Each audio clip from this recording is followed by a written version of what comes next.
Այսօր հերթական ակցիան է հրավիրվել ՄԱԿ-ի Երևանյան գրասենյակի դիմացի պաշտպանություն Բաքվում պահվող հայ ռազմագերիների։ Տարբեր հասարակական ու քաղաքական ուժեր պահանջել են ՄԱԿ ներկայացուցիչներից այցելել Բաքվում պահվող 23 հայ գերիներին եւ մասնակցել նրանցից 16-ի նկատմամբ իրականացվող դատական պրոցեսին։ Մեր մոտեցումը ապաշրջափակմանը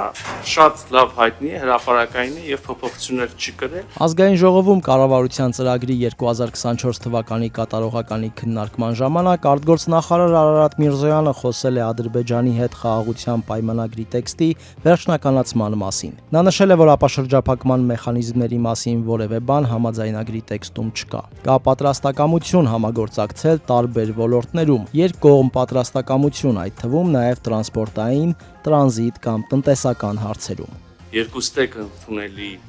առաջարկ ենք ներկայացրել ադրբեջանական կողմին եւ այդ առաջարկը հետեւյալն է՝ նախ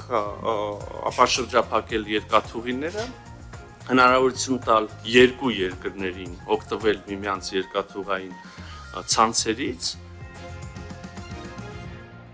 Իրանը ողջունել է Հայաստանի եւ Ադրբեջանի միջև խաղաղության պայմանագրի շուրջ փոխըմբռնումը։ Հայաստանում Իրանի դեսպանության փոխանցմամբ արտաքին գործերի նախարարության խոսնակ Էսմայիլ Բաղային ողջունել է երկու երկրների միջև խաղաղության համաձայնագրի դրույթների վերաբերյալ ձեռք բերված համաձայնության մասին հայտարարությունը եւ այն համարել անհրաժեշտ եւ կարեւոր քայլ Հարավային Կովկասում խաղաղության հասնելու համար։ Արտգործնախարարության խոսնակը հույս է հայտնել, որ երկխոսության եւ դիվանագիտական ճանապարհով տարաձայնությունները լուծելու կողմերի ջանքերի շնորհիվ շուտով ականատես կլինեն երկու երկրների միջև խաղաղության համաձայնագրի ստորագրմանը եւ տարածաշրջանում կայուն խաղաղության հաստատմանը։ Թուրքիայի Հանրապետության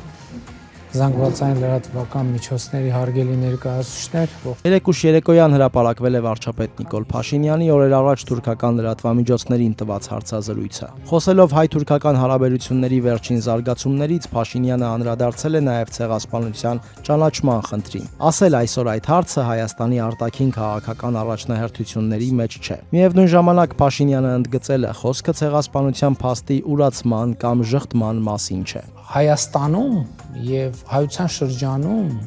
դա անառարկելի ճշմարտություն է։ Այսինքն ուղղակի մեր իրականության մեջ հնարավոր չէ դա ժխտել կամ ուրանալ, որովհետեւ դա բոլորիս համար անուրանալի ճշմարտություն է, բայց խոսքը դրա մասին չէ։